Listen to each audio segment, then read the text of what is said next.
can step into a new story. The status quo does not have to win. We want to have a better future. We want to have a future. We must fight. Now it's time for hope.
My biggest fear is that we'll not figure out the answers in time. The uncertainty that we live with is enormously challenging. The world has a lot of problems, and fortunately, a lot of entrepreneurs to try to solve them.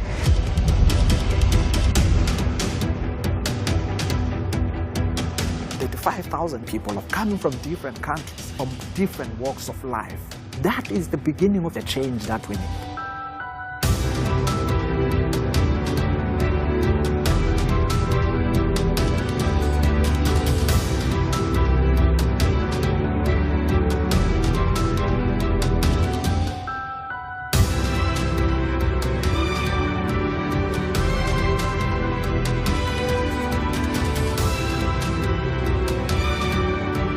People who are willing to go first are what is driving our innovation. Human beings are built for resilience, and creativity often emerges in times of great struggle. We have to be able to dream of a future if we're going to be able to walk into it together.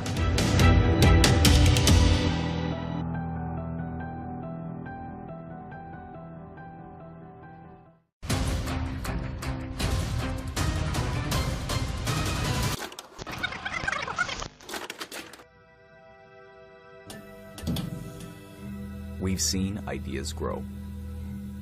We've seen communities come together. We've seen the rules challenged. And the world changed. The connections forged, the achievements made. Looking back, it's an incredible story. Rooms like this are full of people that see technology's potential to improve lives. Here at Web Summit, we have so many doers, more people who just have a voice that people want to hear. We are all growing. That's what makes the Web Summit such a good place. One way that democracy dies is that people believe that their vote doesn't count. The status quo does not have to win.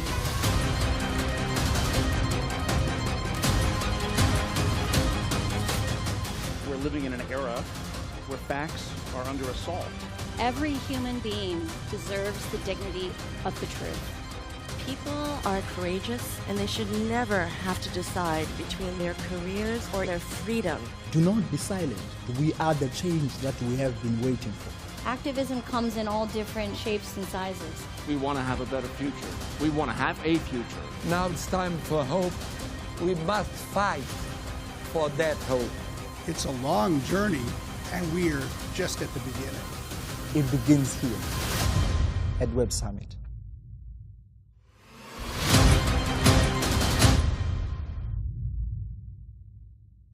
I don't think there's anything like Collision, gathering point for entrepreneurs and founders. Forward-thinking, creative, ambitious. A place where entrepreneurs can all collaborate, changing the future. There is room for everyone to succeed. Technology is great, but it's about people. Collision has a very important role to play in bringing people together across sectors. Welcome to the Q&A and Experiences stage. This is the stage that's all about you guys. You guys ask the questions, and excited about this. Like, I'm excited to be out there talking to people in person in 3D because for me personally, that's where I get ideas. This kinds of thing I'm doing with you today, it's making me feel so much better.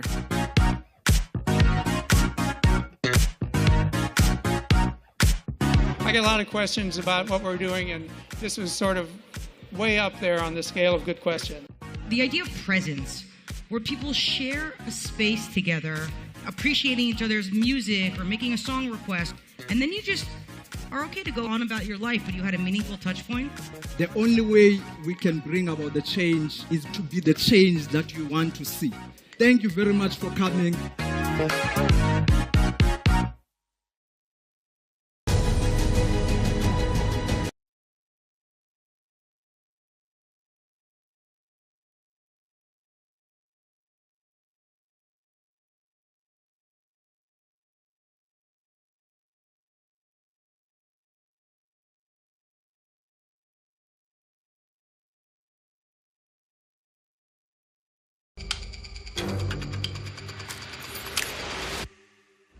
We can step into a new story. The status quo does not have to win. We want to have a better future. We want to have a future. We must fight. Now it's time for hope.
My biggest fear is that we'll not figure out the answers in time. The uncertainty that we live with is enormously challenging. The world has a lot of problems, and fortunately, a lot of entrepreneurs to try to solve them.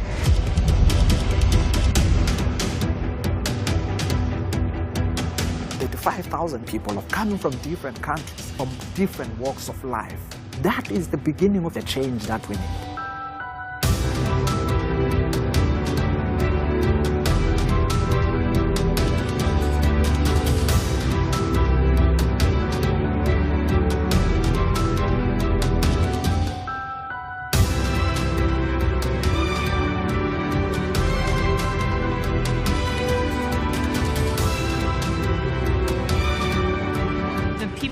Are willing to go first are what is driving our innovation. Human beings are built for resilience, and creativity often emerges in times of great struggle. We have to be able to dream of a future if we're going to be able to walk into it together.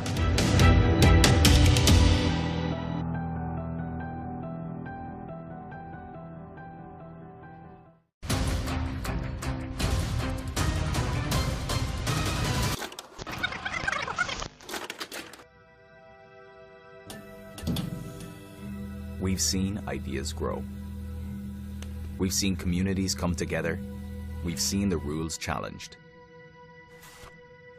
And the world changed. The connections forged. The achievements made. Looking back, it's an incredible story. Rooms like this are full of people that see technology's potential to improve lives. Here at Web Summit, we have so many doers, more people who just have a voice that people want to hear. We are all growing. That's what makes the Web Summit such a good place. One way that democracy dies is that people believe that their vote doesn't count. The status quo does not have to win.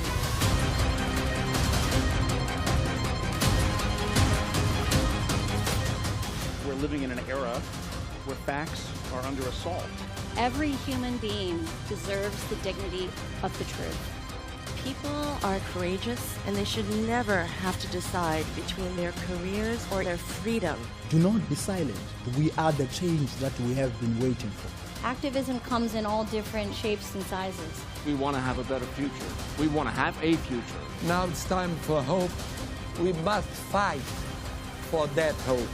It's a long journey, and we are just at the beginning. It begins here at Web Summit.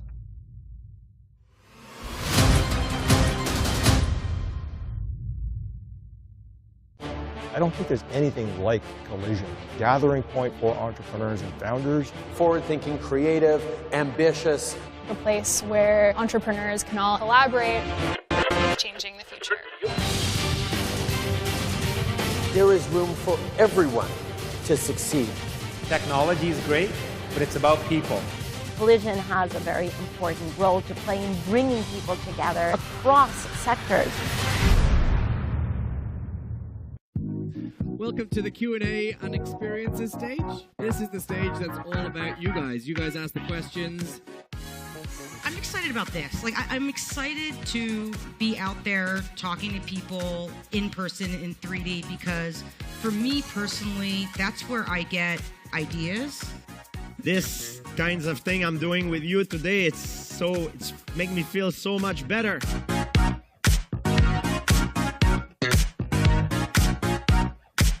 I get a lot of questions about what we're doing, and this was sort of way up there on the scale of good question.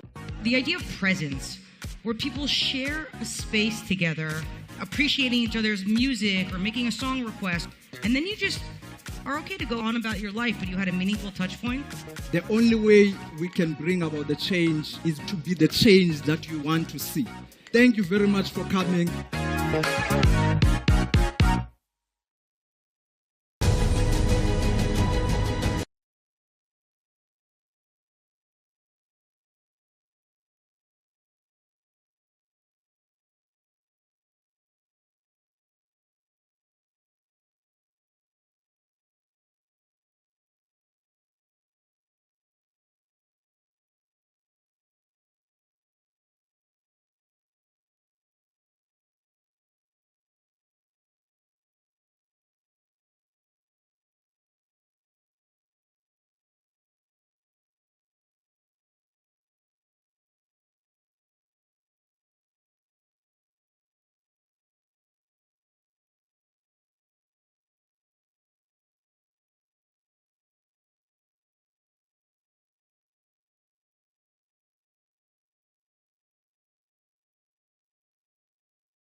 We can step into a new story. The status quo does not have to win.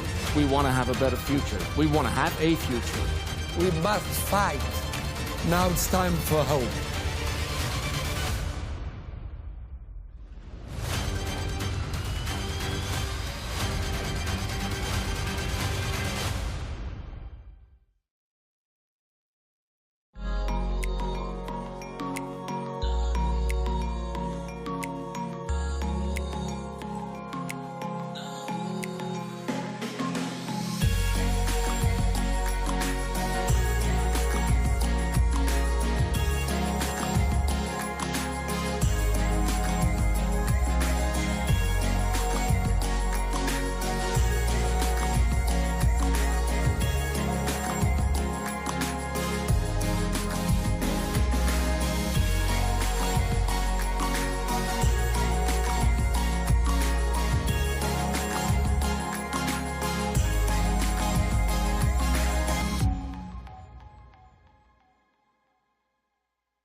My biggest fear is that we'll not figure out the answers in time.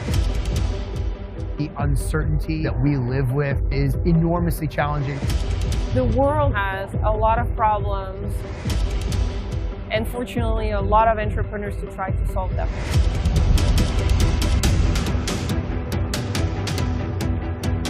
The 5,000 people are coming from different countries, from different walks of life. That is the beginning of the change that we need.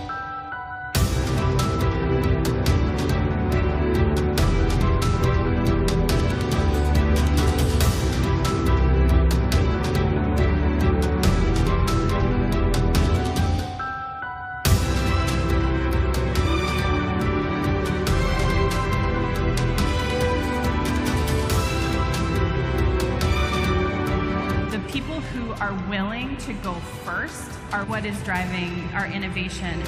Human beings are built for resilience, and creativity often emerges in times of great struggle. We have to be able to dream of a future if we're going to be able to walk into it together.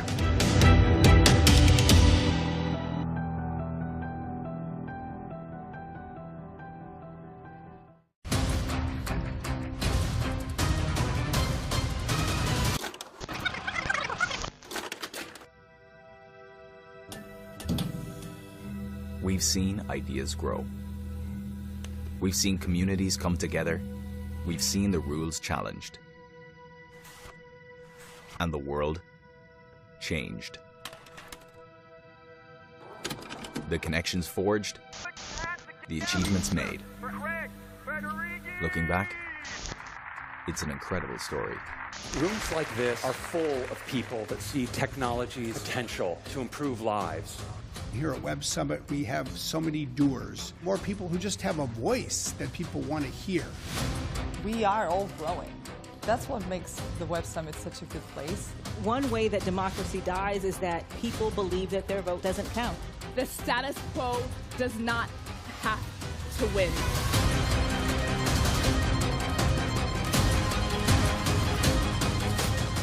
We're living in an era where facts are under assault.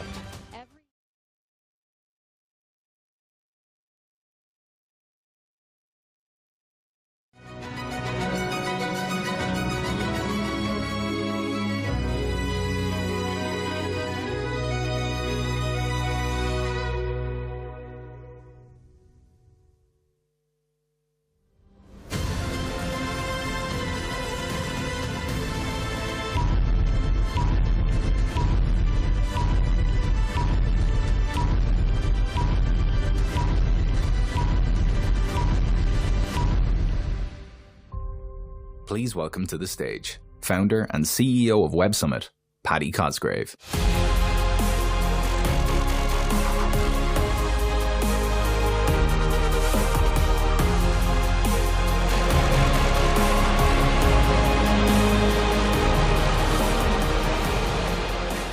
Finally, here we are. You are very welcome to Web Summit 2022. We have the largest number of attendees ever, including the largest number of attendees ever from Brazil. Come on, Brazil, make some noise, come on.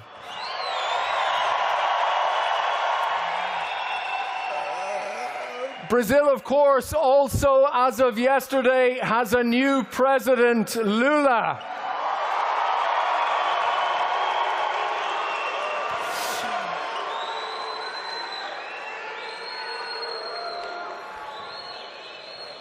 We have the largest number of attendees and startups ever from Ukraine. Please give them a huge round of applause.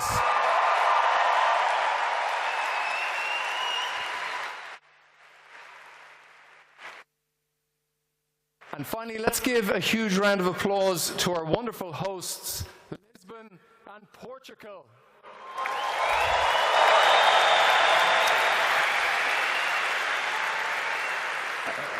Now, before I forget, my family, including my wife, Faye, and my son, Cloud, are here for the first time in many years. You're both very welcome.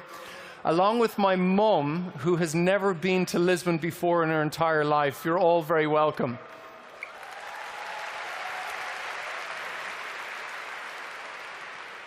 Now for a little bit more somberness. This year, more than ever before, I want to welcome each and every one of you.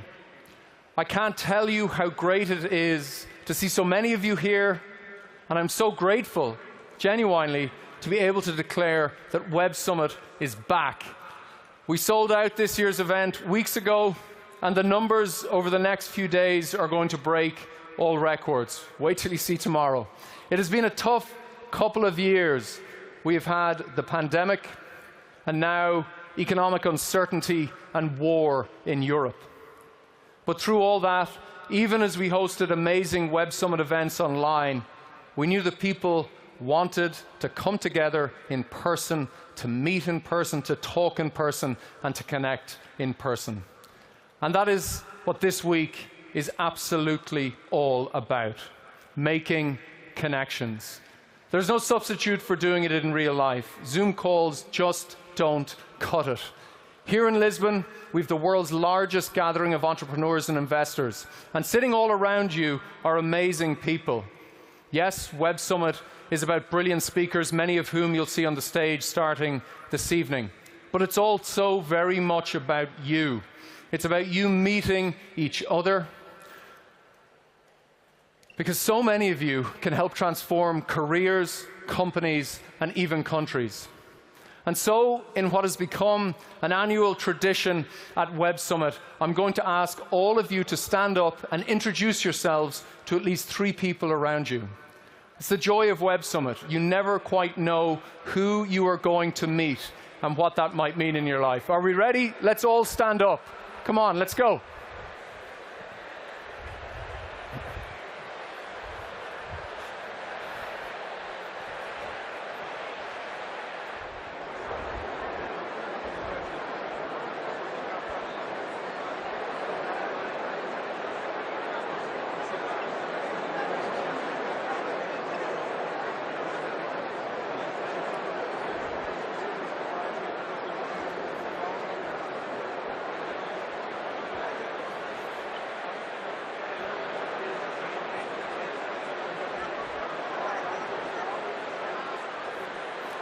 Now, stopping this is the hard part.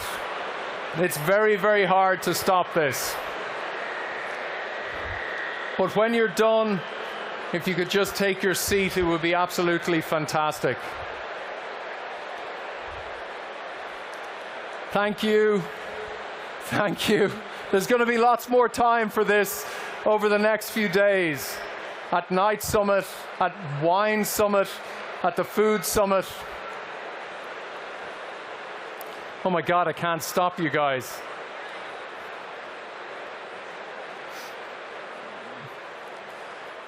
Well, it has been an incredible year of lows and highs. Change, both good and bad, seems to be accelerating ever faster. Technology continues to turn upside down everything we thought was certain about work, society, politics, and life itself on our planet. Artificial intelligence, Web3, cryptocurrencies, climate tech, the metaverse, remote work, the evils and opportunity of social media, these are just some of the topics for the next few days. Now, before I introduce our first speaker, I would love to ask all of you to please take your seats, if you could.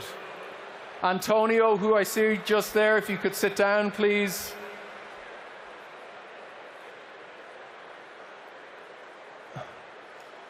It's only a myth until you make it true.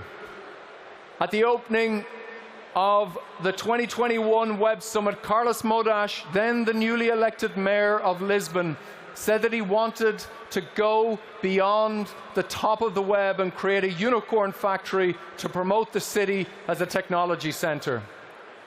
He wanted to make sure that entrepreneurs who come to Lisbon stay and establish their companies here.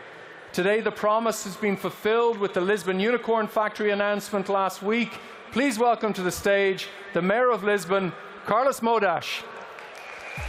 It all starts with a dream, an inspiration, powered by a vibrant community.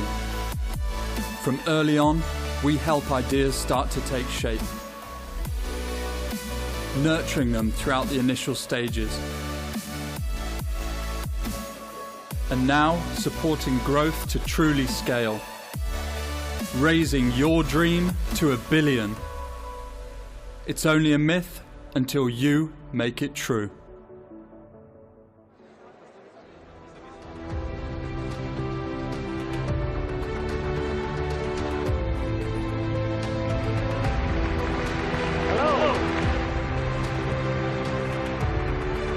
Welcome to Lisbon.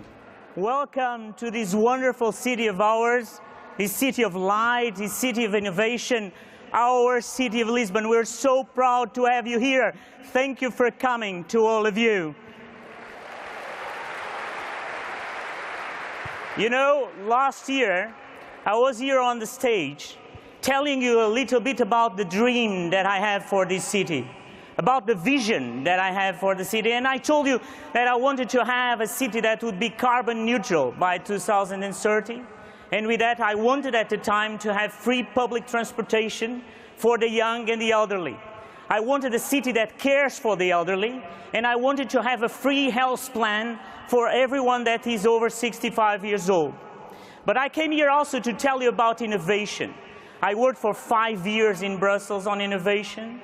And I know that innovation is not an idea. Innovation is a process, is a way of getting something that is an idea to create jobs, to create growth. And I came here and said, look, I'm going to do this unicorn factory. And you know what happened? The next day, the political pundits, the opinion makers said, it is impossible. It will be impossible. They ridiculed my idea, some of them. They called me a fool, some of them. And I decided to call a friend that I love, Bertrand Piccard.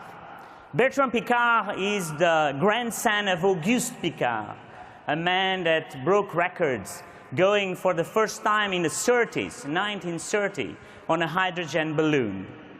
He's the son of Jacques Piccard. We went on the deepest parts of our oceans to study the ocean. And Bertrand had this dream. He wanted to build an aircraft, an airplane that would be fully electric, no fossil fuels, and he wanted to go around the world. Imagine that, 40,000 kilometers around the world with an electric plane. And so he decided to go to every aircraft manufacturer. And he asked them, help me to do this electric plane. And they said, no. It's going to be impossible, all those solar panels. It will be too heavy. It will be too big to fly. And so he didn't give up, because Bertrand never gives up. And he wanted to find another friend. He found a friend that was a boat builder. And he asked me, help me. This is a dream. We have to do it. And the boat builder, imagine that, was able to create a structure for the airplane that was 10 times lighter than the best structure that an airplane engineer at the time was able to do. And he did it. They created solar impulse, and they went around the world, alone, Bertrand Piccard, in a full electric airplane around the world. And I asked him, Bertrand, how was it possible that the boat builder did it and not the airplane engineer? And he said, you know why? And I said, no. Because he didn't know it was impossible.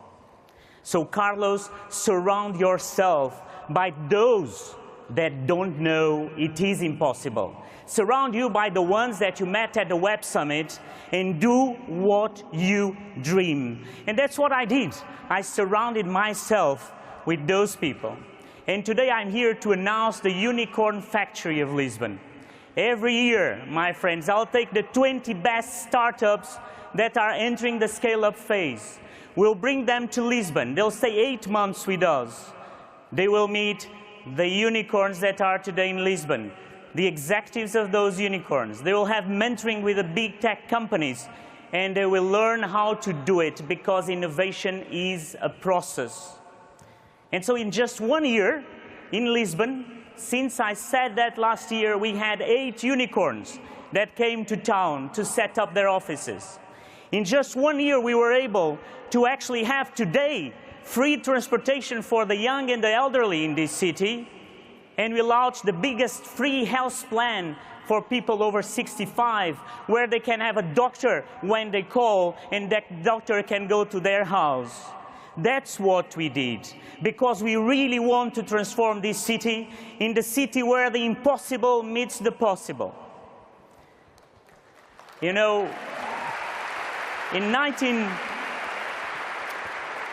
just finish with a final story. In 1962, President Kennedy said in a great speech, "I want to put a man on the moon." Nobody believed it somehow. People thought it was impossible. But on the 20th of July, 1969, there was 2 men that walked on the moon. On the date of 2019, I was one of the privileged ones to meet one of them, Buzz Aldrin. And I'll never forget that, because when I met Buzz Aldrin, he looked at me, and I was at the time quite young compared to today, and he told me, "You know something? When we went up there on that day of the 20th of July, 1969, the average age of the engineers on the control center in Houston, Texas, was just 26 years old." So when Kennedy made that speech in 1962, those people were 18. They are the ones who changed the world. They are the ones that don't know it's impossible. And so I just wanted to join me to come to Lisbon to prove that it's the young generation. It's you. You will change the world. It's not the politicians, it's you. And I want you to be here to transform this city in that city that I dream, where the impossible meets the possible. Thank you very much.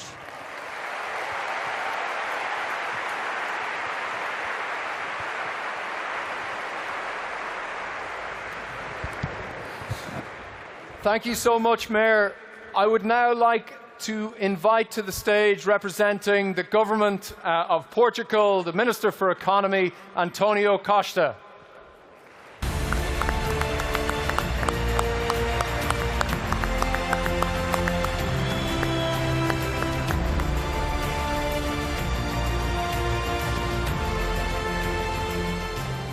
Thank you, Minister. The floor is yours. Okay. Good evening to everybody. Welcome to Lisbon. Welcome to Portugal. Welcome to the Web Summit. If you are enthusiastic about innovation, about technology, about searching for solutions for the problems that lie ahead of us, you are in the right place and in the right time. Lisbon is the city of the Web Summit, and the Web Summit is a love affair of the city. This is a very successful marriage based on a win-win approach.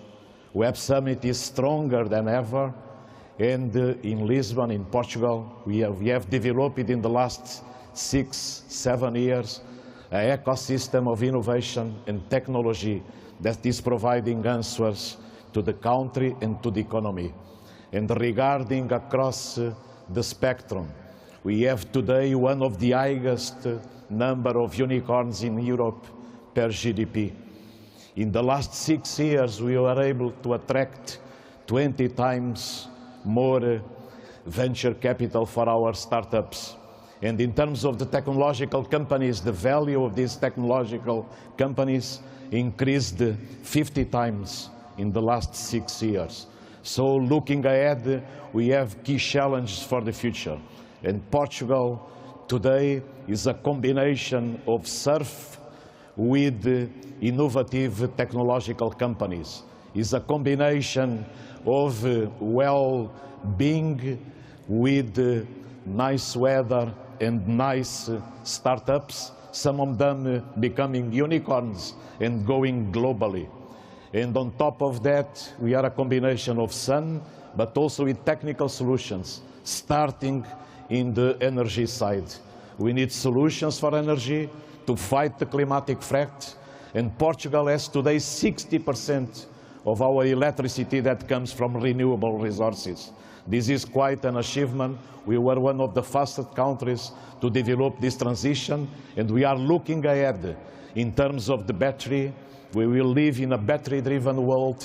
We need solutions for that, for storage. We need clean energy sources to complete the transformation. This is crucial for our planet. This is crucial for the sustainability of the Earth.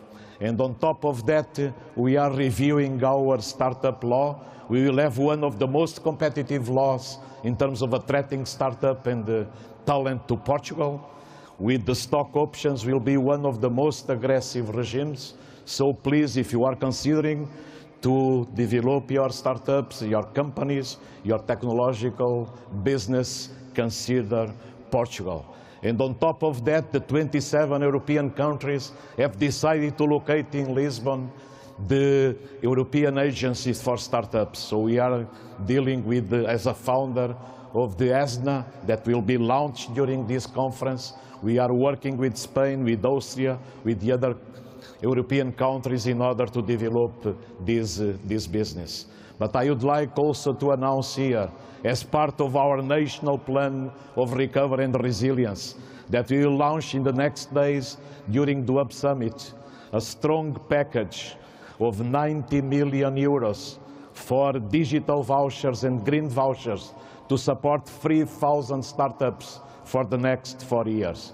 And together with that, we will launch a new package for the incubators in order to provide and support the operational costs of the incubators, to requalify the incubators in terms of upskilled, attracting talent, and rendering service to the startups.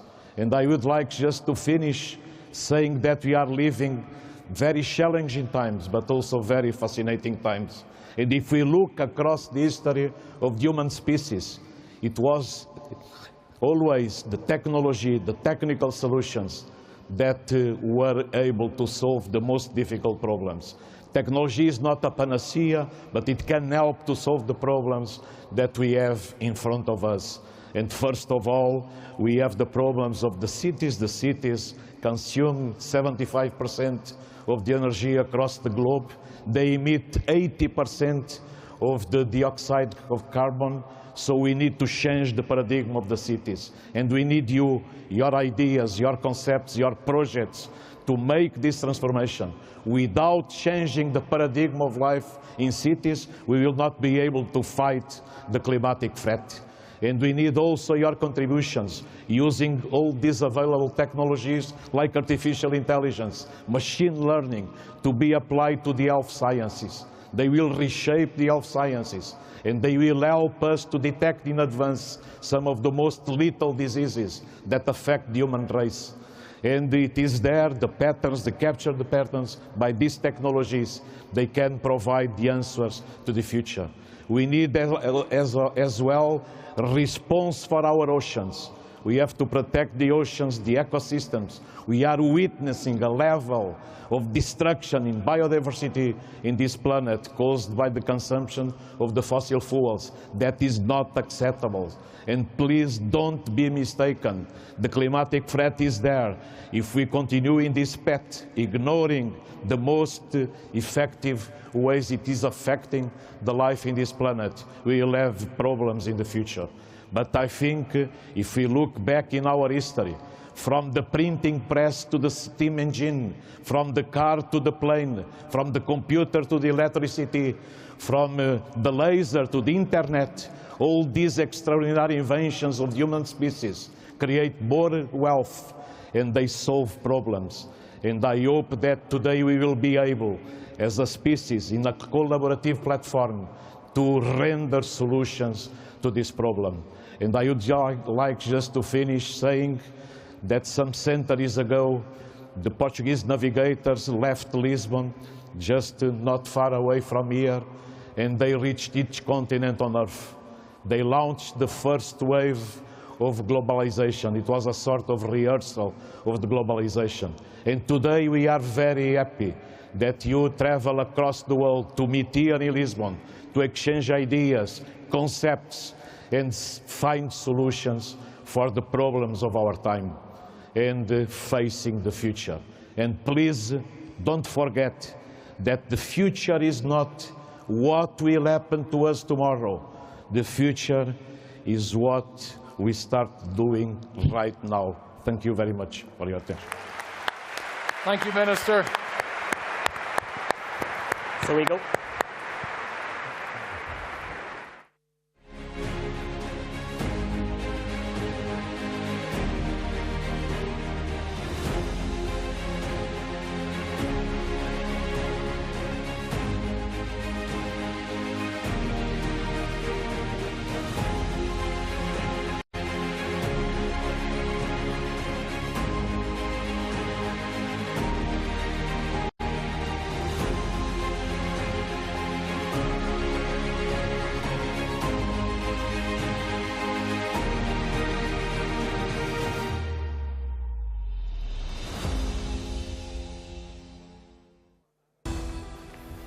Hello.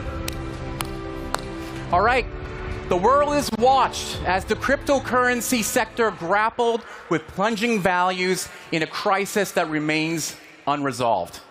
Amid all the volatility and opportunity, CZ, the founder of one of the world's largest crypto exchanges, is going in conversation with the technology business editor of The Times, Katie Prescott, shares his thought. Please welcome CZ to the stage.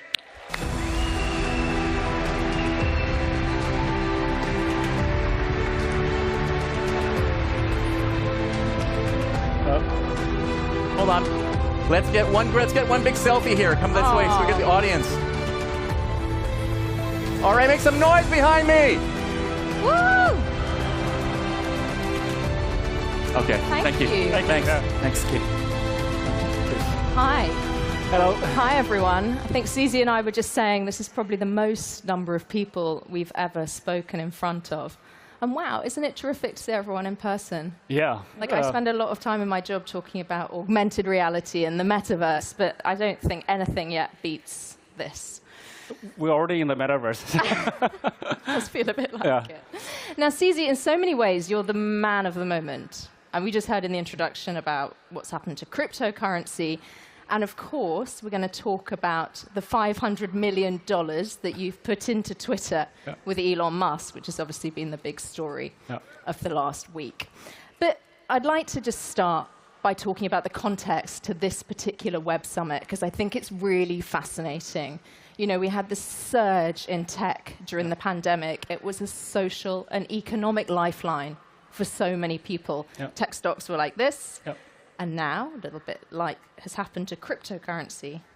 They're on the floor. We're in this very difficult economic and political situation, not to mention the war in Ukraine. And it would just be very interesting to hear your reflections on some of that on 2022. Yeah, so my view of this whole situation is actually crypto is probably the only stable thing in this very dynamic environment. Okay, we'll come to that in a bit. Right. So yes, price is volatile.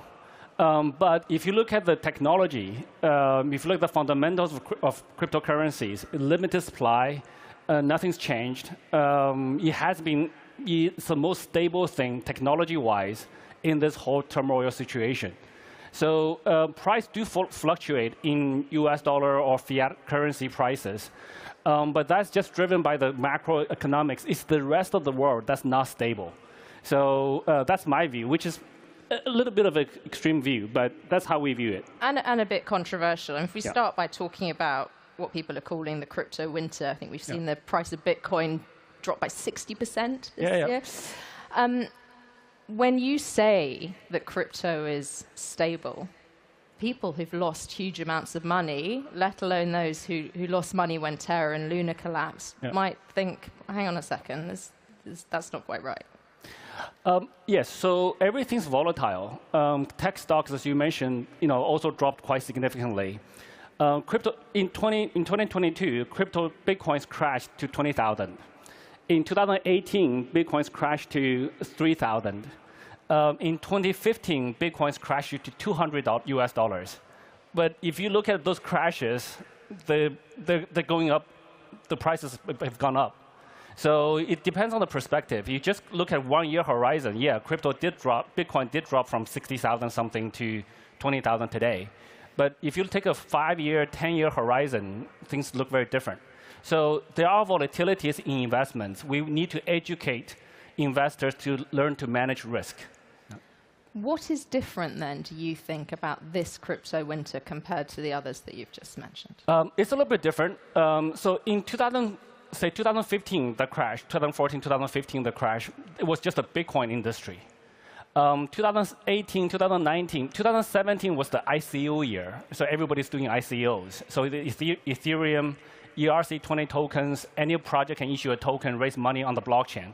What I call global fundraising through the blockchain. That also went through a winter, but it's still very hot in 2021. 2020, we have DeFi, Uniswap, there's a whole DeFi thing. And then there was 2021, there was NFTs. Now there's gamifies, metaverse. There's a lot more now than the industry's grown. And also this time, this 2022 crash has more to do with lending. Because of the DeFi staking, there's a lot of lending in the system. There's a lot of loans. There's a lot of debt. So as you mentioned, Luna, Terra went down. Then 3 Arrows went down. So Luna, Terra went down for about $40 billion of market cap. I think that cost 3 Arrows to become illiquid. But 3 Arrows was like $5 billion market cap max. And then we see Voyager, Celsius, there's other entities, but those are much smaller. So we see the cascading effects, but each time you cascade, it becomes smaller. Those entities' market caps are much smaller. So so this time there's a lot of lending debt in the system. But but now we're going through we're post this shock. So yeah. It's very easy for you to say that, to be bullish on it. Your business depends on it. How can people trust you, trust the crypto industry? And bearing in mind, crypto was originally about building a trusted system. How can people trust you with their money, with their savings? I think, again, it's up to people's choice. Don't trust people that you don't know well. So do research about us. Do asking the community about the user feedback about us. Do your research. Research which platform holds the most amount of user assets, securely protects them, how we made decisions before, at every juncture when there's a crisis, how do we what actions did we take? So you judge people by the actions they took previously. So I'm not asking for anyone to blind trust us, but do your research. And also, in this industry, everything's much more transparent. You can very easily check how much user assets we hold and what we have done in the last 5 years. So everybody should make that decision for themselves. But more philosophically then, though, do you feel amongst your user base, amongst society, that people have lost trust in crypto? This sort of third cycle of boom and bust. No, absolutely not. Really, you're not seeing users fall away? So we've seen user growth over the last 10 years significantly. So I've been in the crypto space for about 9 years. The amount of people that's in the crypto space, the fact that I'm invited here to do this talk at this level of audience is very different from a 20 people crypto meetup in 2014. So just if you went through the experience that I went through personally, you will see how much this industry has grown. And if you have that, given the perspective that I have, this industry has grown by leaps and bounds. So I would say exponentially more people have now trusting crypto instead of not trusting it. So I think our industry has earned that trust. The industry do go through cycles, but the industry has grown tremendously over the last however many years. Yeah. It's really interesting, this idea of trust, because I think it plays into regulation, which philosophically people involved in crypto have struggled with, and it's been a big source of debate in the States recently, and also governments struggle with. Yeah. Where are you on regulation? Where do you sit? I think we should not take a black and white view on regulation. Regulation is a big topic. There's many different countries with many different types of regulations. Good regulations are good. bad regulations are bad. It's that simple. So the tricky part about regulations is how do we protect consumers while encouraging innovation? If you only do one of those two, it's very easy. If you want to have a balance between the two, then you have to strike a nice balance somehow. So that's the tricky part. So the smart regulators will encourage innovation, will encourage technology development while having certain rules to protect consumers. And so that's the tricky part. But luckily, there's 200 different countries in the world. Some are very restrictive. Some are extremely pro-innovation. And there's quite a few good ones in between that I believe are striking very good balances. So who's doing a good job, and where do you see Binance, for example, being headquartered long-term, potentially because of that? Yeah, so headquarters is another long, big concept that we can talk about. But in terms of very positive, smart regulators, Dubai, France, Bahrain, even Abu Dhabi, Italy, Spain, they're all very, very good. Actually, the US regulators are pretty good. If you take a step back, US has the best banking support for cryptocurrency exchanges. Cryptocurrency exchanges like Binance US or Coinbase, they can deduct money from the user's bank account automatically each month without the user intervention. That's through an ACH protocol. So other parts of the world, we don't get that level of banking support just yet, but I think it's improving. So, but US is more restrictive on the product offerings, like derivatives, not allowed. Very few people have licenses. Interest-generating products are generally kind of quite restrictive. So different countries are different. It's not a black and white thing. Yeah. And Binance was started in China. That's a very restrictive country when it comes to crypto. Do you see that? Do you see China moving, changing its stance at all?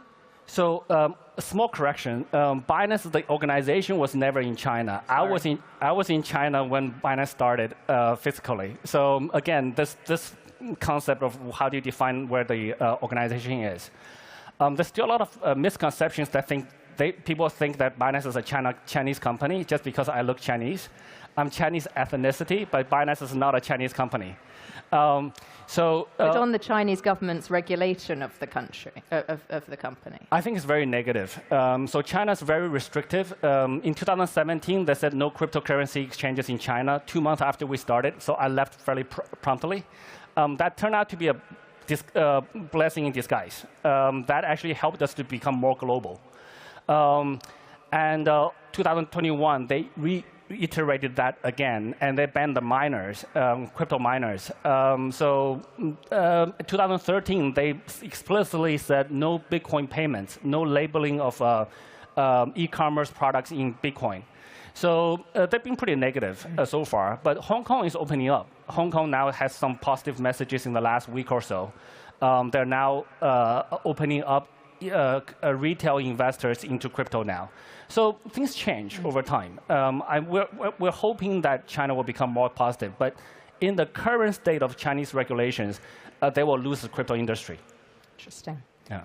Let's move on to talk about Twitter. Just between me and 12,000 people, why did you give Elon Musk $500 million to invest in Twitter? So there's so many different reasons, and many of the very strong reasons. Number one, we want to be extremely supportive of free speech. We want to, as a business, we're helping to increase the freedom of money, and free speech comes before freedom of money. So we need to help maintain free speech. And which you felt was constricted? No, but Twitter is the global town square. That's where people voice their opinions. That's where crypto Twitter is, crypto guys community is. That's where politicians go. So it's an important free speech platform. So that's the number one reason. Number two is I'm a heavy Twitter user. I use the Twitter app more than I use the Binance app. I don't trade, so I just store my crypto on Binance, and then I use Twitter a lot more. So I want to invest in products that's important for our industry. Elon Musk is a very strong entrepreneur. Would love to support him. So there's a myriad of reasons that Twitter is a very good investment, I think. So do you see this as a bit like, you used to get very wealthy people investing in newspapers, for example? It's the sort of modern media baron. Is that what you're No, I don't think so. I think both Elon Musk and myself are heavy Twitter users. He's a little bit heavier than I am. So, it's a platform that's very important to us. Twitter always was a community voice platform. Little guys like us have our followers. We can correct news that's inaccurate. We can have our voice out there. It's a very important platform for the community. So this is very different from owning a newspaper, which we also look at Forbes, but that deal is not going very far right now. But we're very happy to be able to participate in Twitter. It's funny you mentioned Elon Musk tweeting. He's just tweeted and said that people will have to pay $8 for their blue ticks going forward. Tell us, what else does he plan to do with the business? What's going on inside that Twitter war room at the moment? Elon Musk is probably a pretty hard guy for me to predict. But he must share. I mean, you've given him quite a lot of cash. Yes, but I'm not the CEO of Twitter, so we're the investor in Twitter, but I'm not running it. So we actually rely on Elon to run it, which is great. So he has different ideas. I learned about the $8 thing. I heard about the blue tick thing for a while, but the $8 thing I learned at the same time as you did, which is only like 20 minutes ago. So, but we're supportive of that. I think that's a great idea. Anything that can reduce the bots on Twitter, that's fantastic. We're very supportive. So also the fact that now you can see the speed of change in Twitter is much faster now. Before, last year, I don't know how many new features. I didn't see that many new features on Twitter. I fully expect that with Elon in charge, the speed of new features rolling out will be much, much faster. Not all of them will stick. I would actually say probably majority of them will probably not stick. But that's how you figure out the rest of the 10% of the features that will stick. So by just trying a lot of new features. Were you surprised the deal went through? I mean, I've spent an awful lot of time over the last few months reporting on this sort of wriggling out that Elon Musk's been trying to do. Honestly, I was a little bit surprised because this is the thing it's very hard to predict what Elon will do next. So the deal was on, the deal was off, the deal was on. So, but it's okay. We're committed on our support. Were you surprised that he tried to wriggle out of the deal? I mean, watching that as an investor must have been quite confusing. He wanted your money, then he didn't. No, actually, it wasn't that confusing. For me, large deals like this, there's so many different factors involved. I'm not directly involved in what he's thinking, what he's doing. But in large deals, there's so many different little things that could go one way or another, negotiations, change of minds, stuff like that. Very, very normal. When we invest in a deal, we're very comfortable if the deal goes through. We're very comfortable if the deal doesn't go through. We're OK both ways. We always want to get to a point where we're in that position. Yeah. Do you expect to see a return on your investment? And if so, how quickly? We're very long-term investors. So we anticipate to be involved in the next 10, 50, 100 years. So we're not bothered by short-term. This month the price dropped a bit. Next month the price rose a bit. We don't care about that. We care about long-term potential for the platform. So I do think that Twitter plus Elon is independently they all have a lot of potential, but combined there's such high potential. 10, 20 years from now, we're very confident that this will be a very much stronger platform than Twitter is today. There's a lot of room to grow. Oh, well, CZ, thank you so much for taking the time to talk to us at Web Summit here this evening. Guys. Thank you very much, everyone. Thank you. Cheers. Oh, it's lovely.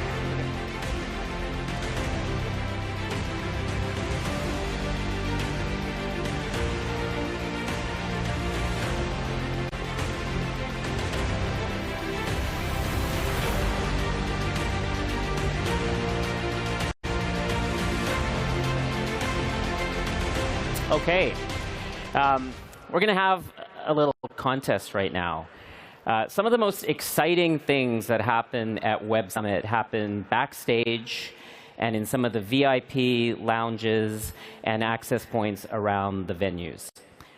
You get to meet some of the most incredible speakers and investors, people like Michael Lee, someone who has 85 million TikTok followers, Toto Wolff, of the F1 Mercedes fame, and many other world-class investors. So what we've done is we put one of these VIP all-access passes underneath one of your seats here in the venue. So I'd ask you to have a look, and I'm looking for my compatriot here, Casey Lau, who's going to run through the crowd and look for you. Where are you, Casey? I just see I'm looking lights. for a hand raise. Who we got? Anybody here got it? Anybody here? Yes? No? No? Nobody's got it? All right, over here. We got it? I have no idea where you are. You're over there? Watch your head. Come on out. Come on out. Okay. All right, wait. First of all, what's your name? Musin. And where are you from? I'm from London. Okay, from London. Then you should be able to get this. Before you get the golden ticket, you need to answer one question. All right? What year did the first iPhone come out? Ooh, difficult. Oh! Got to think about it. I know you're very young, and it probably happened before you were born, but, you know, give it a hard thought. It started 2-0. Is it? Help him out. Help him out. Okay, I'm hearing a lot of 2007. I'm going to trust you lot. You better be right. Okay, 2007. Sunil? 2007. 2007. That's it. You got it. Congratulations. A round of applause. Hannah here is going to scan your badge, and you're going to come backstage with me now. Back to you, Sunil. Okay. Awesome. So Hannah is going to escort you and find out who your +1 is. You're going to have an amazing time here for the duration of Web Summit.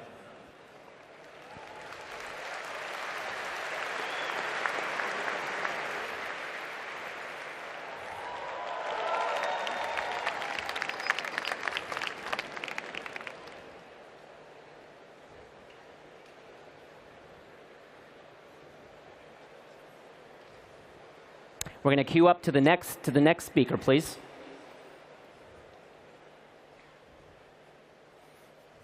Okay.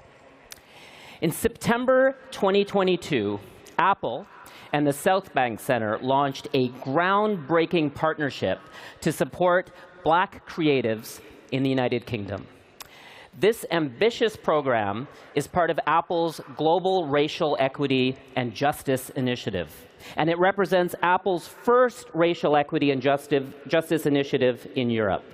So next up is Apple's Vice President of Environment, Policy, and Social Initiatives, Lisa Jackson, joined by photographer, entrepreneur, social activist, and chair of the South Bank Center in London, Misan Harriman, and they will discuss the efforts to address systemic racism and the expansion of opportunities for communities of color across the globe. Please welcome them.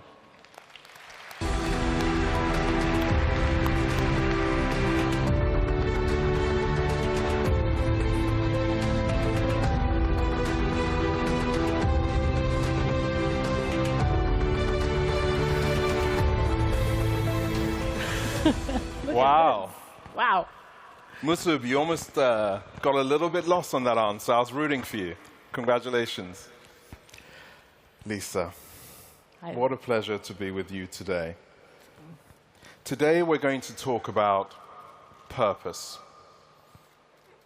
We don't know how much time we have, but with the time we have, we can decide how intentional we can be. Lisa, what does purpose mean to you? Purpose is why we live, right? It's what drives us. So I can only speak about my purpose. For a long time, I rejected the title environmentalist because I thought it was too small. It felt like a niche issue. But now I embrace the idea of being an environmentalist, someone who fights in my whole career for clean air, clean water, a safe and healthy place to live. And of course, for the last couple of decades, that means the fight against climate change. I think about 2005. I grew up in New Orleans in Louisiana, a city that got hit by Hurricane Katrina, and Katrina drowned my hometown. I drove my mom out, and as a joke, I said, "Goodbye, house." Gosh. And it was goodbye. And then, 5 years later, I'm running the Environmental Protection Agency for President Obama, and I go back because, again, a fossil fuel catastrophe, the BP oil explosion and spill, if you want to call it a spill, and those same communities, again, on the front line of climate change. New Orleans, the Gulf of Mexico, global events that many of us will never forget, these tragedies. How do you look to have this influence with a company that has the resources that Apple does? Look, I think when I was here last time, I said the most important thing is that we have to do before we talk. Mm-hmm. And so I got to Apple almost 10 years ago. In that time, we've announced that the company runs on 100% renewable energy. Our stores, our offices, our data centers. That's not enough. In 2015, we started to convert our supply chain to 100% renewable energy. That's not enough. In 2020, we announced we were carbon neutral as a company. Not enough. 2030, we intend to be carbon neutral for every product we make, which means every single supplier, we've called on them just last week to get carbon neutral by 2030 as well. And now we want to transfer the energy that our customers use so that our customers can be carbon neutral when they're using our products. And, I also think it's really important to tie it back to my values as a black woman. Mm-hmm. And you and I met around our racial equity and justice initiative. We started that in the wake of the murder of George Floyd. And I'll give one more example, because I think it's who we have to now be as technologists, as environmentalists and technologists, as justice warriors, which is our new development center, our developer center in Detroit in the United States, a community hard hit in economic turndown after turndown. But there we're using coding as a way for those students to tackle the challenges in community. And that's that marriage of technology and the liberal arts and humanity that I love about Apple. Now, now let's talk about you, because that work at South Bank, I think, talks to your purpose. But I think this crowd needs to get to know a little bit more about that. Listen, I'm a dyslexic university dropout, somebody that suffers from self-doubt and anxiety to this day. And for a big part of my life, I was ashamed of my mind, until after the murder of George Floyd, the pictures that I took in the summer of 2020 went viral. And I was seen. I was seen by the editor-in-chief, Edward Enninful, of British Vogue. And he did something extraordinary. He commissioned a then unknown photographer to shoot the cover of the September issue, making me the first black man to shoot any cover for British Vogue in 104 years. Thank you. As an extraordinary a story that is, I'm one person. And what I am trying to dedicate my efforts to is how we can democratize merit-based opportunity for all. And it is in the technology companies that exist today and that are being built tomorrow where we can have this network effect. And one thing I want to say about Apple, it's been 2 years since the loss of George Floyd, and I've seen a lot of performative actions from companies, which is why it means so much that 2 years later, Tim Cook and Lisa have doubled down with their partnership with the South Bank Center and the Reggie Fund. In using the resources and the technology that Apple can bring and the extraordinary curriculum that allows diverse and unseen voices to see the possibility within themselves. I have to say, planting the seed of hope and possibility in a young mind is the only way we are going to fix this planet, which leads back to the climate crisis, which I know it's very, very important to you. And actually, our programming next year at South Bank, we're doing a climate crisis festival. If you haven't been to South Bank Center, if you find yourself in London, please visit it. It's an extraordinary place. And I think you can see from the picture, it is a place that encourages creativity, but not just creativity, but voice. And it comes from your experience, I think. Climate change, I can go on and on, but in a crowd like this, I don't even know if I have to. There's so much work that we have to do, and I, like you, am tired of companies that tell us all the things they will do, but when you take an inventory, there's very little going on. And I think that that's incredibly important. So I can't think of a more important way for us to spend our time. Absolutely. And how do you bring communities into this? You know, the big picture is amazing, but how do you, from the grassroots level, with Apple, do this? It's funny because communities are in it, right? We know, I know that as we sit here speaking and trying to be helpful, we need to focus and bring the communities who doubt that we're actually trying to help into the conversation. They have every reason to doubt us. They've had, you know, decades of being told that we're going to help, and then nothing happens, nothing changes. You know, the communities that use who have less energy access, who emit the least, are the ones that are on the front line of climate change. So I've challenged our team at Apple to not just do these big things. It is important to work with our supply chain. It is important to pledge to be carbon neutral. But it's also important to engage communities. I'll tell you two stories. Barefoot College is a beautiful program in India. The idea there, as many of you know, women are often in charge of procuring energy and water for their families. That is not only an exhausting undertaking, but it's dangerous. Yep. Women are out, you know, looking for wood or charcoal or dung to burn to be able to cook food for their families. Barefoot College says, what if the energy that you have access to were solar energy? And what if women were the solar engineers? And what if those moms, and they even have solar grandmoms, were taught to install, maintain, and run as entrepreneurs a solar business in communities in India?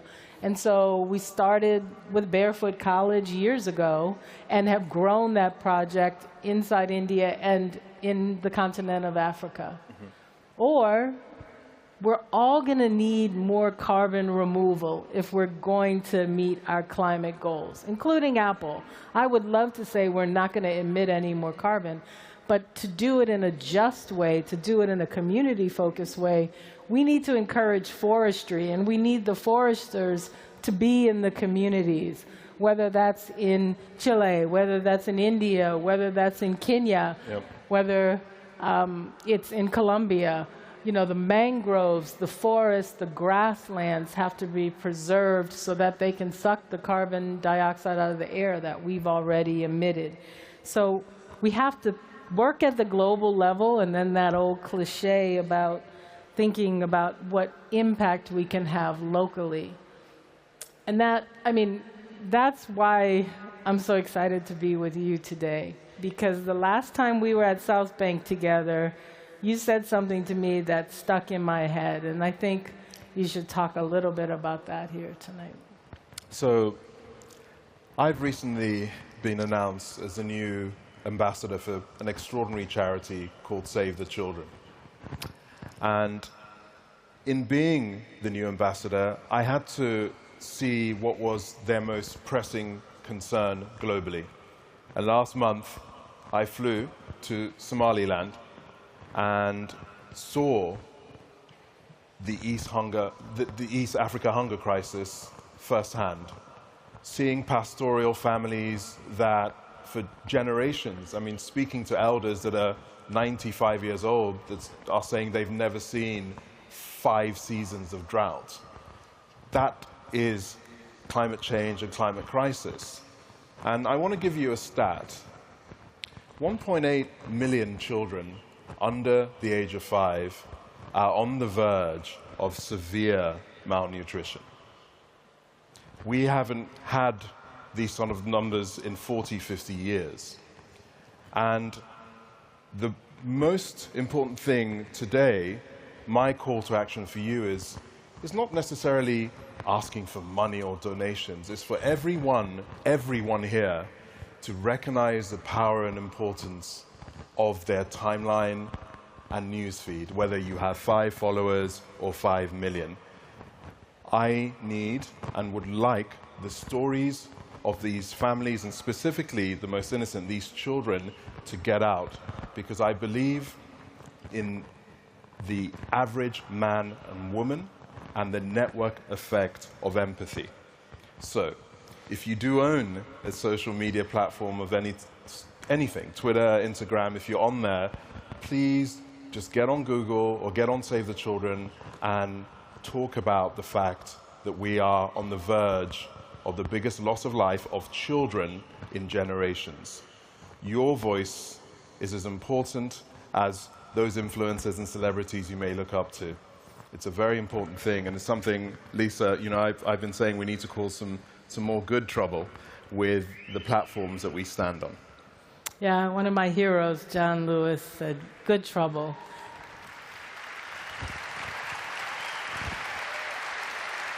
And just adding to that, it's that applaud energy, right? Thank you. I need that energy to get on your newsfeed, because these kids need your help.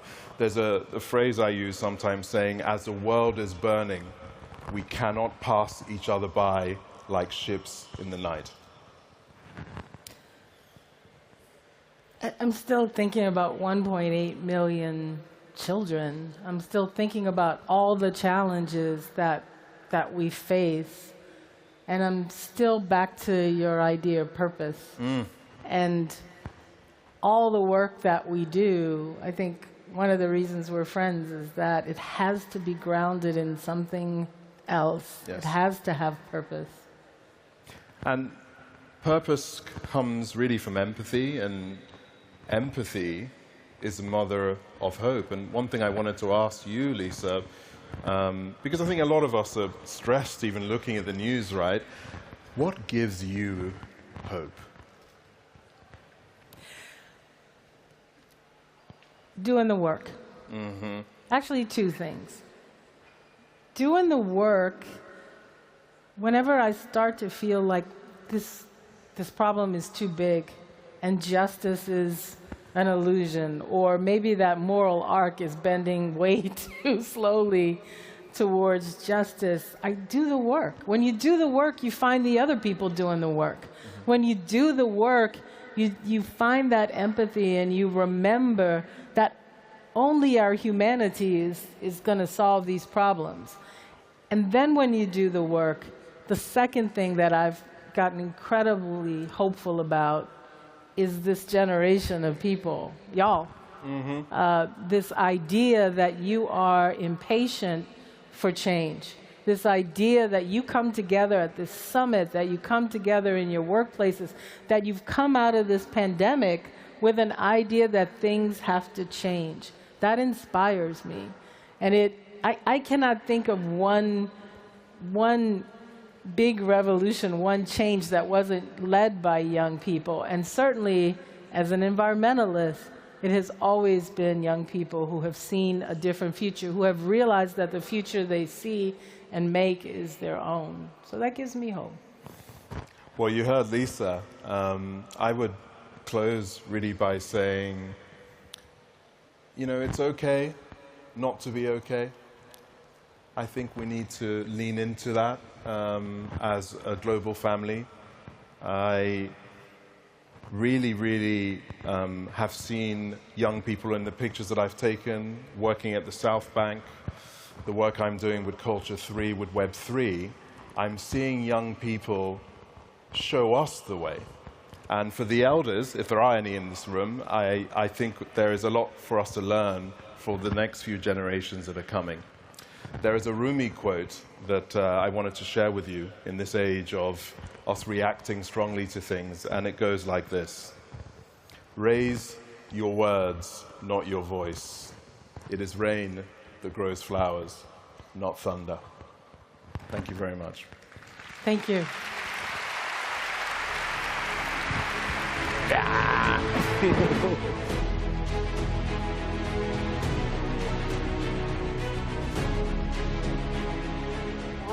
Very separate. We don't understand each other. At a work level, or if it's really just more at a communal and human level. And I think we need to live in a life we don't live in fear, we live in optimism. We are optimistic of where we can go and what problems we can solve together. Bring people together so we can have better understanding across cultures and better ability to collaborate.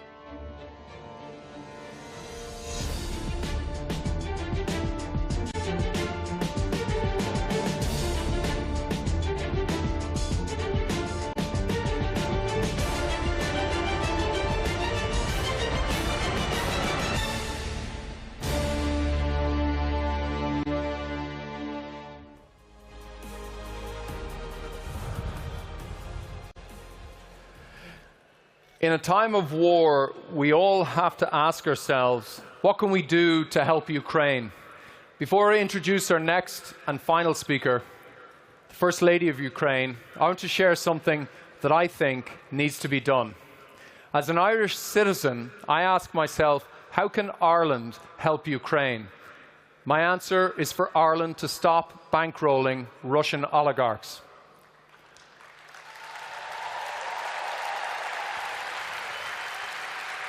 In February 2022, Ireland's former Minister for the Environment and then leader of the Labour Party warned that Ireland had become one of the most important financial centres in the world for Russian dark money. Slide 2, please. Oh, there we go. Slide 3, please. He cited expert reports showing hundreds of billions of Russian money sloshing through Ireland. It included money connected to sanctioned Russian oligarchs, arms dealers to Russia, Putin's closest allies, and Russia's military bank. The Labour Party leader called on Ireland's Prime Minister to act immediately. But the Irish government did not act then, nor has it taken any serious action since. While in recent months the United States and Europe has moved to sanction Russian oligarchs, Ireland's government has done the opposite, seeking instead exemptions for those very same oligarchs.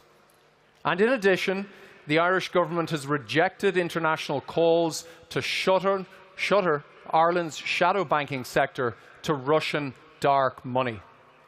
The Irish government has for years lobbied both Brussels and the White House so that certain Russian oligarchs might be exempt from both US and EU sanctions. Take this example. In 2019, Ireland's Minister for Foreign Affairs, Simon Coveney, celebrated on Twitter his successful lobbying of Donald Trump in the White House to lift sanctions on a major Russian oligarch. My message is simple. How can Ireland help Ukraine?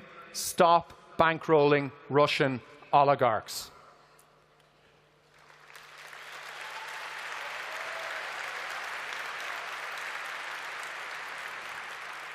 The Irish government needs to take comprehensive action, and there are many in this audience in positions of power and influence who can put pressure on the Irish government to take that action. I hope you will consider using your influence and your voice. Thank you.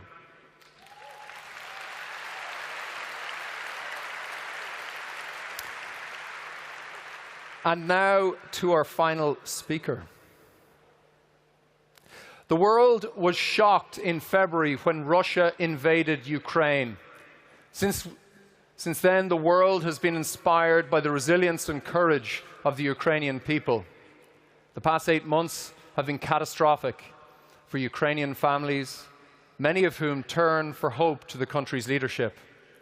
To tell us how the tech sector can support Ukraine and help the country get back on its feet, we're delighted and privileged now to be joined by our special guest, the First Lady of Ukraine, Olena Zelenska.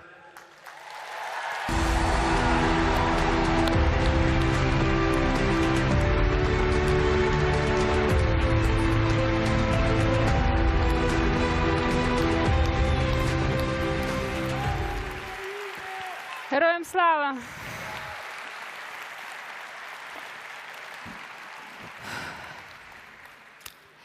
Hello. I must confess, when it comes to high technologies, I'm just a user. But user experience is still valuable, isn't it? You often hear that your tech innovations move the world.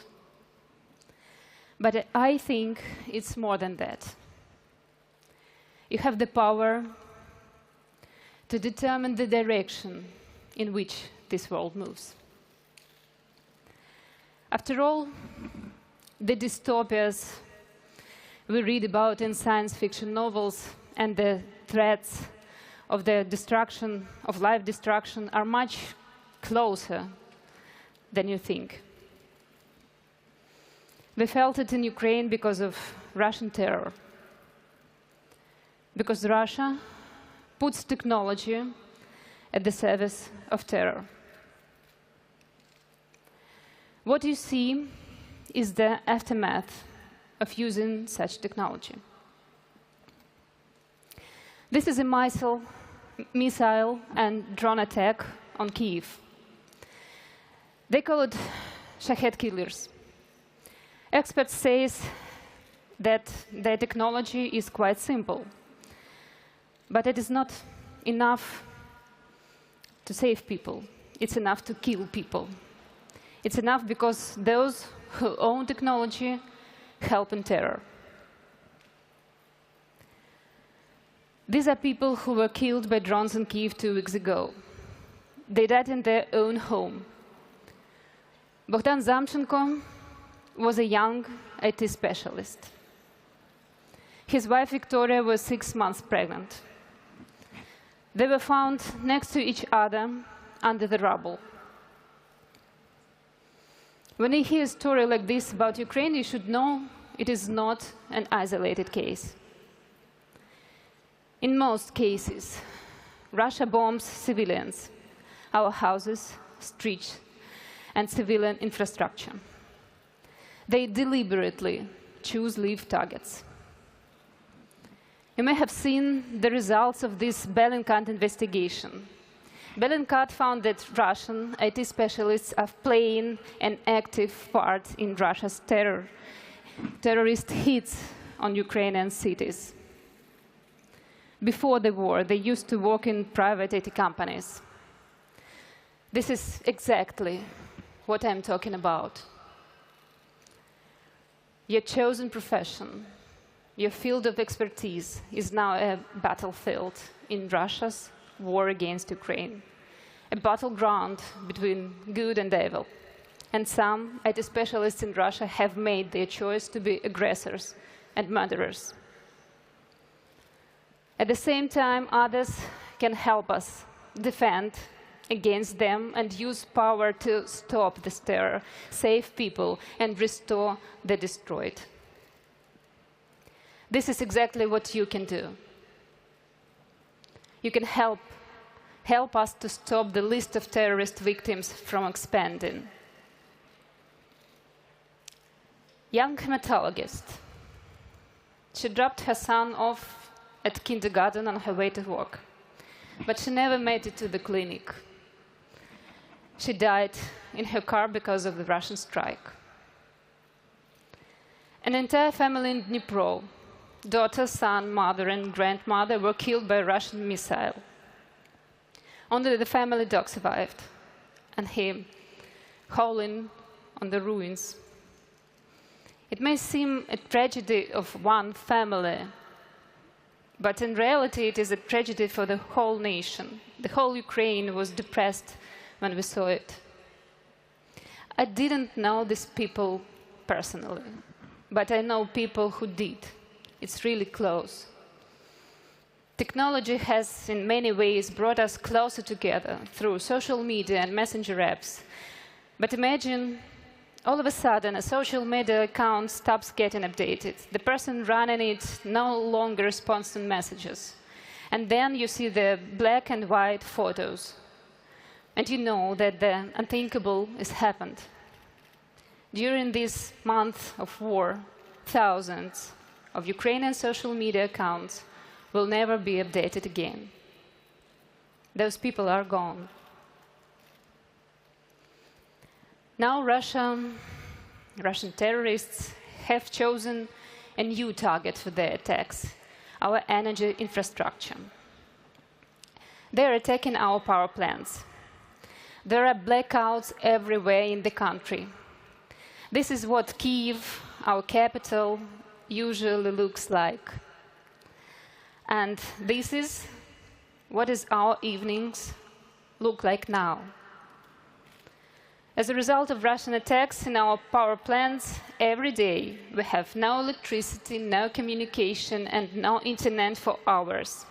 I think you can understand how challenging it is for a modern person, especially if you work remotely or online. And you know what else is challenging? Taking your children to a bomb shelter instead of taking them to school or after-school activities. And when children in Ukraine are attending school, we have to supply them with food and water because we do not know how long they will stay in the shelter. Now we have to invest not in high-tech solutions in schools. We have to buy generators. And I'm still struggling to see these two things together in the 21st century, children and bomb shelters.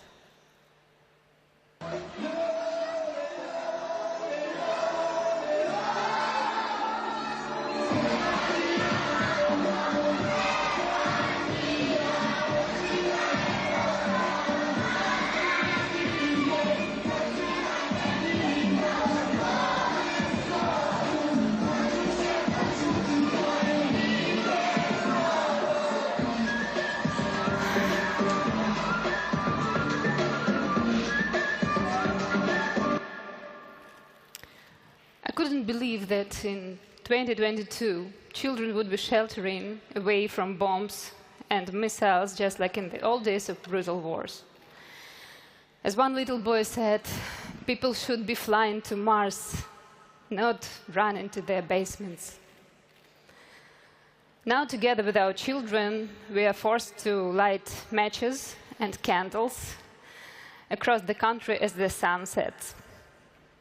It feels like a trip to the past, a trip we did not ask for. We have learned to select the most powerful power banks instead of the most beautiful lighting. We must consciously limit our electricity consumption so that it is enough for everyone because of this shortage in the aftermath of terrorist attacks on power plants. Imagine what it is like when terrorists destroy 40% of the energy generation in the whole country. In particular, 90% of wind energy and 50% of solar power plants. We are now learning to counter terrorist drones and missiles. We are strengthening our cybersecurity. We ensure the stability of all digital systems, both public and private sectors. And our Minister of Digital Transformation, Mikhail Fedorov, will tell you more about it. I urge you all to listen to his talk. You will hear what specific projects you can join in the areas of your professional interest. From my side, I would like to invite you to join and help in the era where everyone can help in person. To help those who are under the constant terrorist attacks. Surviving a war zone and under such conditions that we have in Ukraine is not without consequences. We have conducted studies recently and found that more than 2/3 of Ukrainians now suffer from anxiety. Almost half of our families have been separated.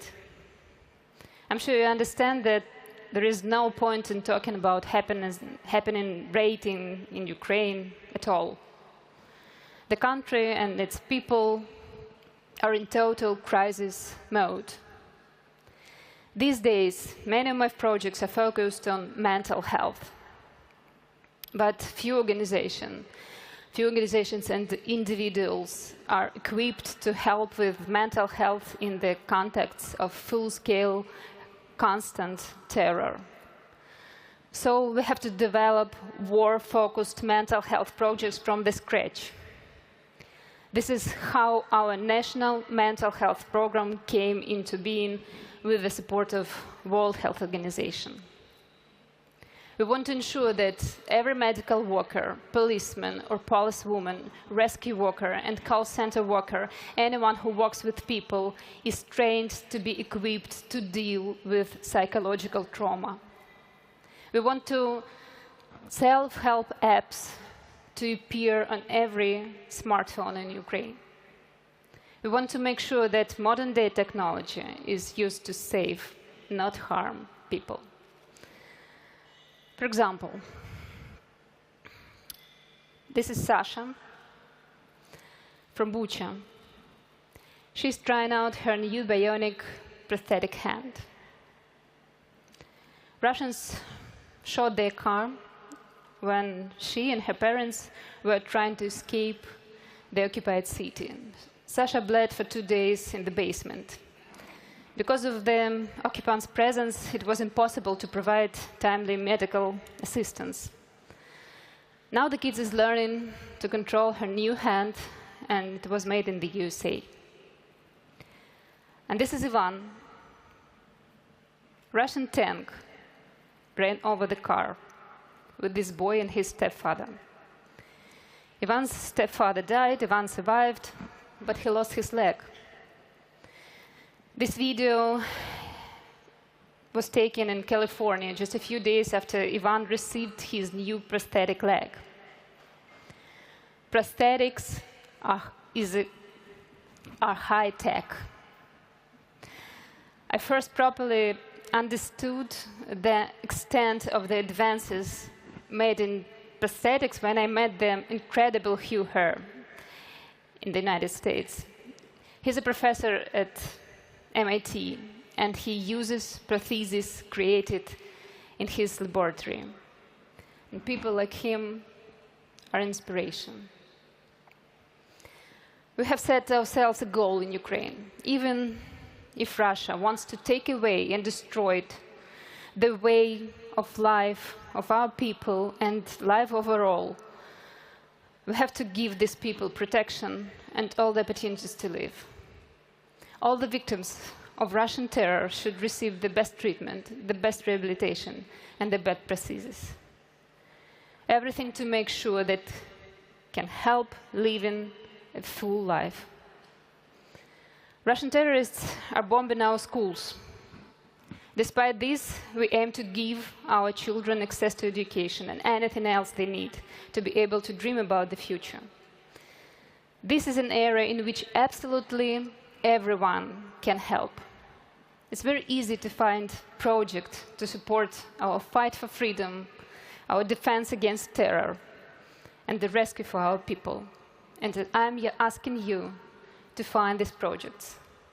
I cannot emphasize more. Helping Ukraine now means helping the world become a better place,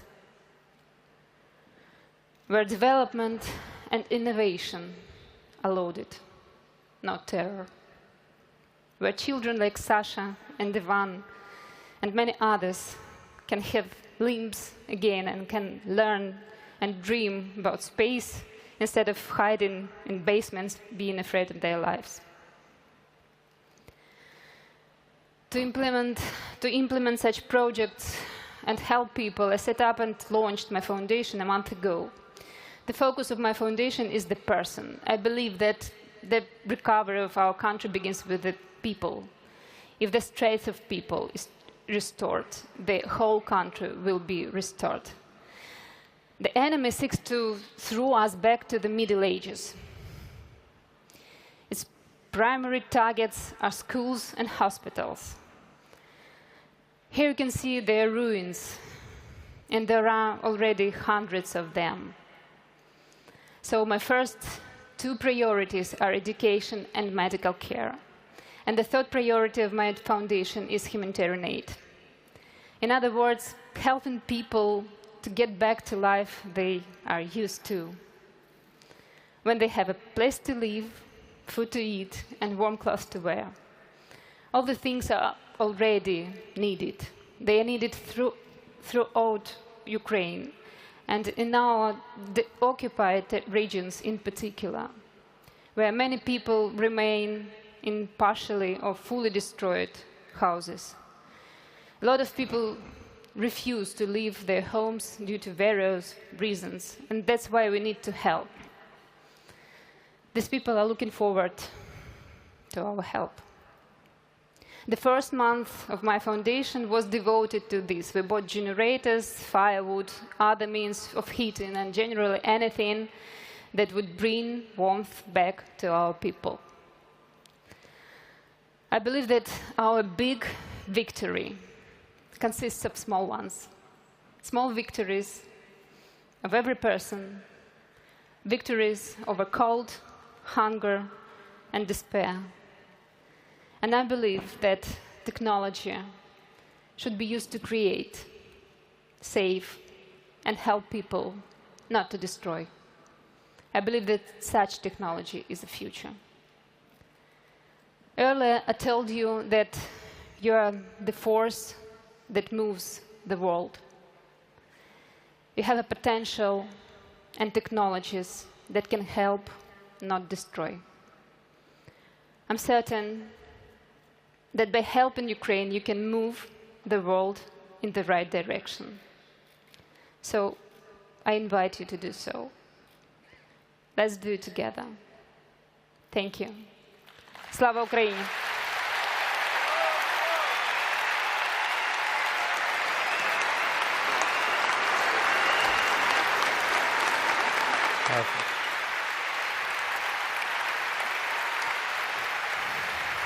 Hello.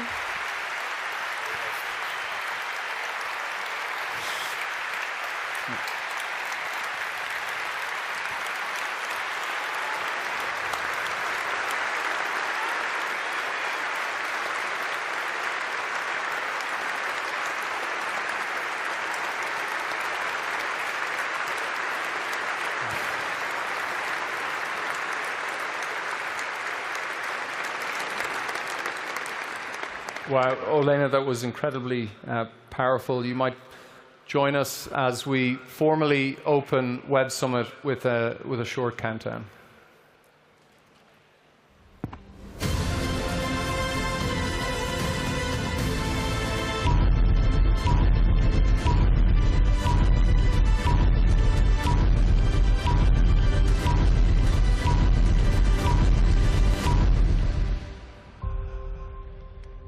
Minister, Mayor, First Lady, I now officially declare Web Summit open. Thank you so much to everyone.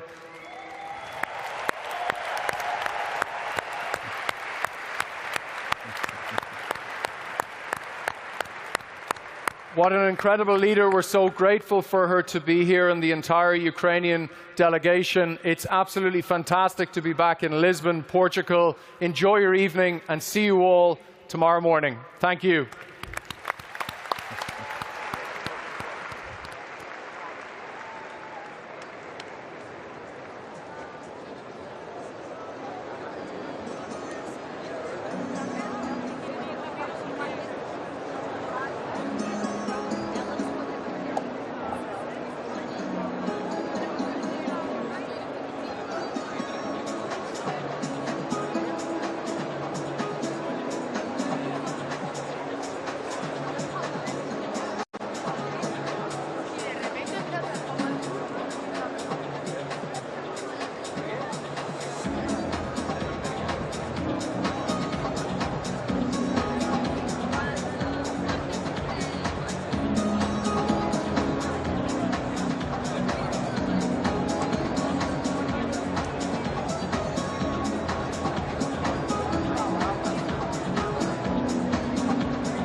Claro, eu olhei.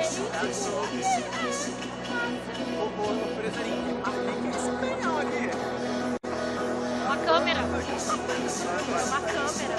Olha que surreal.